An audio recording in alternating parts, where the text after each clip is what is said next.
guys, as you've seen, it's been my birthday this weekend, and on my birthday I never go out. There is a reason for this. It's tinged with sadness a little bit because when I was 17 there was a tragic accident that resulted in my nana not being here anymore. So buckle in, get a coffee, it's an emotional one. And why am I telling you this? Because if I could just prevent one person from doing what they did that day to my nana, then I've done my job. Hopefully I can prevent more, but I've done my job. So please listen, because it's something that you think you can get away with and you can't, okay? So I was 17, and on the day of my birthday, I got the bus to work with my best mate Sarah, and we were stood in standstill traffic. We were backed up, we could see ambulance and police ahead. And all we could do at 17 was look at each other and go, we're going to be late for work, how bad's this? Got to work, and maybe 11 o'clock in the morning, my parents arrived at work and they had sad faces. I knew something bad had happened, but not relating to that accident. Now, my nana always spends every birthday with me, but she didn't this particular birthday because she was going out to babysit for one of her other grandchildren, which is absolutely fine on my birthday, because she's a grandparent to others as well.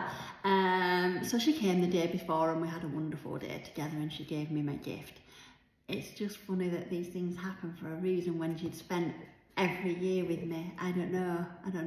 Anyway, so my parents came in, they looked solemn, and they told me that there was a tragic accident and that Nana was no longer with us. Now, I absolutely loved my Nana. I was always round there, every opportunity I can. She was just one of them old-fashioned nanas, first in the post office queue. Loved it. I'd be first in post office queue if I could.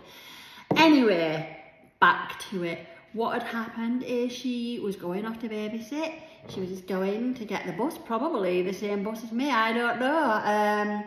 And she was 3/4 of her way across the zebra crossing when a car ploughed into her. Now, this day was a horrible, frosty, snowy day, but a slightly snowy day. Now the council had gritted all the roads. And so what she'd done is she had woke up. She was mid-20s. She was a sonographer at one of the hospitals. Woke up late for work, running late already. Got to a car full of ice, got a credit card, did a little patch in her window. Got not very far from where she was to where it happened. Got there, just didn't see my nana because she'd only put a little circle in her car windscreen and ploughed into her. Now, my nana died instantly.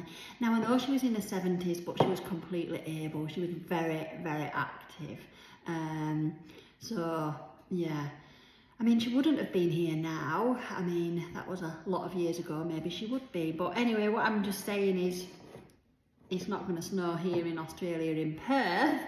Well, you never know. But just think, if you're running late, people know it's icy, your bosses know it's icy. They don't want you to do stuff like this, and I'm sure that she's very sorry for what she did, and I'm sure she didn't set out to mean it, I know it. But it went to court, and she wasn't drinking or anything like that, but she was running late, and she got fined £600. Now, which is fine, she got a fine, whatever. I mean, I didn't really care. All I cared about was that my nana was no longer here with us. She was just the pillar of the community, just such a beautiful nana.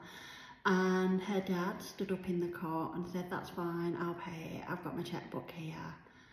And I'm like, that's disgusting, but it's not about that. This story is not about that. Please, those of you in icy, snowy countries, take your time, clear your whole windscreen. All right.